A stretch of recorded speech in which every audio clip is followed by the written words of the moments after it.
Subscribe कीजिए हमारे channel नूर रज़ा को और बेल आइकन को प्रेस कीजिए जिससे आपको हमारी न्यू वीडियो की नोटिफिकेशन मिलती रहे। यानी जिन बातों के कहने में फायदा नहीं है उससे जबान को जो मोमिन रोक ले अल्लाह उसे कामयाबी की राह का मुसाफिर बनाता है, अल्लाह उसे जन्नत की राह का मुसाफिर बनाता है। यानी अपनी जबान से उतनी ही बात कहो जिससे फायदा है या तो दुनिया का या तो आखिरत का, और जिससे कोई फायदा नहीं है अपनी जबान से वो बात ना निकालो। इसीलिए मेरे नबी ने फरमाया मुझे दो चीजों की जमानत दे दो, मैं तुम्हें जन्नत की जमानत देता हूं। एक तो जो दो दाढ़ों के बीच में है उसकी जमानत दे दो, और एक तो वो जो दो टांगों के बीच में है उसकी जमानत दे दो।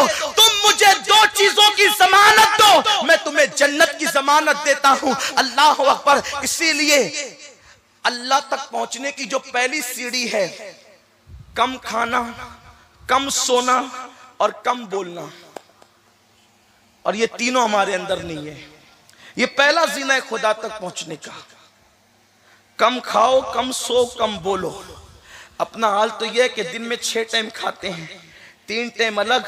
पहले नाश्ता हम अपने बचपन में सुनते थे सुबह होता था, अब तो दोपहर में 4 बजे भी लोग नाश्ता करते हैं, असर के बाद भी नाश्ता करते हैं, मगरिब के बाद भी नाश्ता करते हैं, और 11 बजे आखिरी खाना खाते हैं।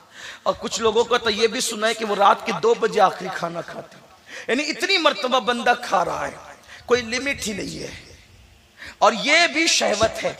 शहवत सिर्फ नफ्स की नहीं है बल्कि खाने की भी शहवत है। जो हर वक्त ही खाता रहता है अल्लाह उसे दुश्मन की हद तक बुरा जानता है। जो नींद पूरी होने के बाद भी सोता ही रहता है अल्लाह उसको दुश्मन की हद तक बुरा जानता है।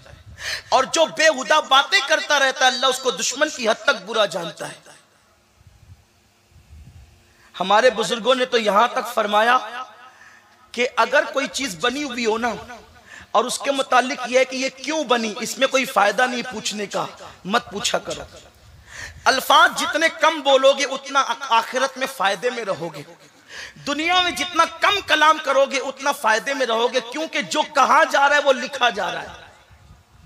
आप चुक जाए, मैं चुक जाऊं, रिकॉर्डिंग चुक जाए, लेकिन हम जो कह रहे हैं कुदरत के फरिश्ते लिख रहे हैं। और ये नामे अमाल जो लिखा जा रहा है ये अल्लाह के सामने पढ़कर सुनाना है। व तुकल्लिमुना ऐदीहिम व तशहदु अर्जुलुहुम बिमा कानू यक्सिबून। ये चल चलने वाली जबान पे मुहर लग जाएगी, आज़ा बताएंगे कि हमने क्या किया है, और नामे अमाल हाथ में देकर कुदरत कहेगी इक़रा किताबक, पढ़ अपना नामे अमाल। क्या पढ़ेंगे? कितनी गंदी गंदी बात करते हैं ना। कौन कितनी गंदी बात करता है हर आदमी अपने आप को जानता है। फोन पर जो 2 बजे के बाद कोई गटर के किनारे बैठकर, कोई रिक्शा में बैठकर, कोई घर की छत पर जाकर, कोई गलियों में सूनी सूनी गलियों में चलकर जो 2 बजे के रात 12 बजे के बाद जो बातें होती है वो फ्री वाली बातें। सोचें जरा क्या बातें करते हैं। सहाबे किराम की हया का हाल ये था कि बहुत सारे सहाबा तो ऐसे जिन्होंने पूरी पूरी जिंदगी कभी बगल भी नहीं कहा, लफ्ज़े बगल भी उन्होंने नहीं कहा। उनकी एहतियातें ये थी।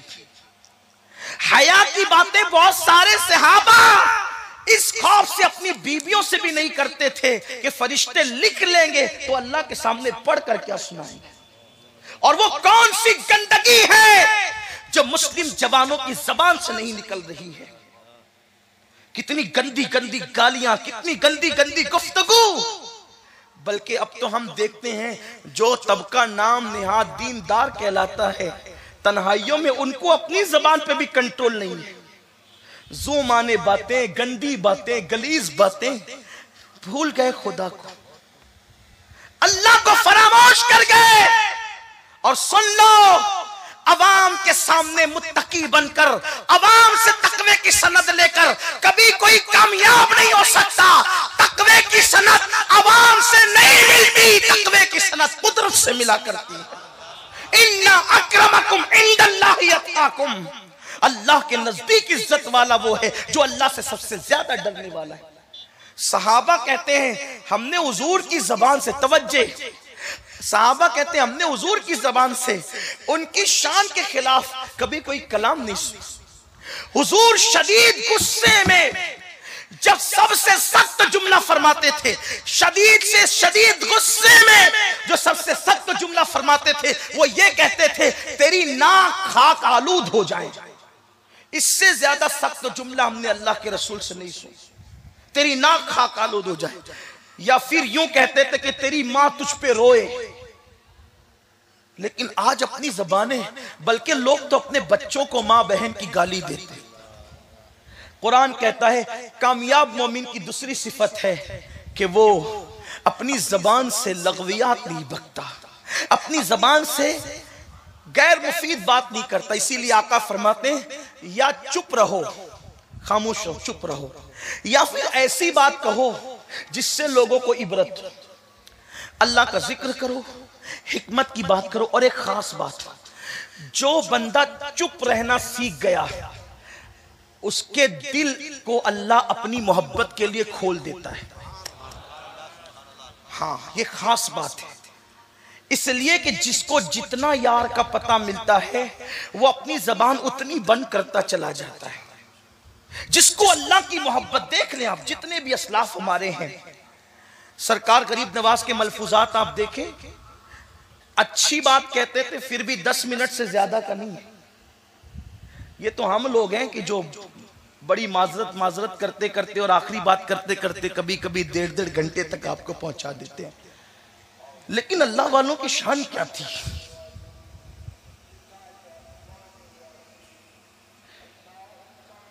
यहां भी अजान होगी, अजान यहां होगी, यहां की अजान का जवाब आप देंगे, यही की अजान का जवाब देंगे, ठीक है ना। एक बार दुरूद शरीफ पढ़ ले, यहाँ की अजान का जवाब दें। रब्ब सल्लि व सल्लिम दाइमन अबदा अला हबीबिका खैरुल खल्क़ि कुल्लिहिम। उठ के ना जाए, बैठे, इसलिए कि अभी कायदे मोहतरम तशरीफ लाने वाले, और उनके आने से पहले मैं इसीलिए बैठ गया हूं कि बारिश के आने से पहले ठंडी हवा आती है तो पता चल जाता है कि बारिश आने वाली है। मेरी हैसियत बस इतनी ही है और इससे ज्यादा की नहीं है। तवज्जो फरमाए, तो बात मुख्तसर करो। और अल्लाह के हबीब सल्लल्लाहु अलैहि वसल्लम अपनी जिंदगी में बहुत मुख्तसर गुफ्तगू फरमाते थे, बहुत कम। और हमें भी चाहिए कि हम गुफ्तगू मुख्तसर करें, इसलिए कि जो बात जितनी कम करेगा वो उतना ज्यादा महफूज रहेगा, जो जितना खामोश रहेगा वो उतना ज्यादा महफूज रहेगा। कुछ लोगों की आदत होती है वो बड़बड़ बहुत करते, बातें बहुत करते हैं, न वो दूसरों को चैन से बैठने देते न खुद चैन से बैठते हैं। हालांकि कम बोलो, कम गुफ्तगू अल्लाह को पसंद है, कम बोलना अल्लाह को पसंद है। इसीलिए किसी बहुत बड़े बुजुर्ग ने कहा, अल्लाह ने हाथ को खुला खुला पैदा किया, अल्लाह ने पैर को खुला खुला पैदा किया, और 2 हाथ 2 पैर अता किए, 2 आंखें अता की, लेकिन एक जबान अता की, और फिर एक जबान को भी अल्लाह ने खुला खुला पैदा नहीं किया, 32 दांतों की जंजीरों में उसको जकड़ दिया, फिर भी इतनी बोलती है। आकाए करीम फरमाते हैं जब सुबह होती है तो सारे आज़ा हाथ जोड़कर कहते जबान से, ओ तू सलामत रहना, क्योंकि तू सलामत रही तो हम भी सलामत रहेंगे, वरना गलती तू करती है सजा हमने भुगतना पड़ती है। मेरे प्यारे आका अलैहिस्सलाम के प्यारे दीवानों, इसलिए अपनी जबान की हिफाजत करो। जो जबान की हिफाजत करते हैं उनके दिल अल्लाह की मोहब्बत के लिए खोल दिए जाते हैं। और अगर गुफ्तगू करो तो मीठी गुफ्तगू करो, बात करो तो अच्छी बात करो, बात करो तो दिल खुश करने की बात करो।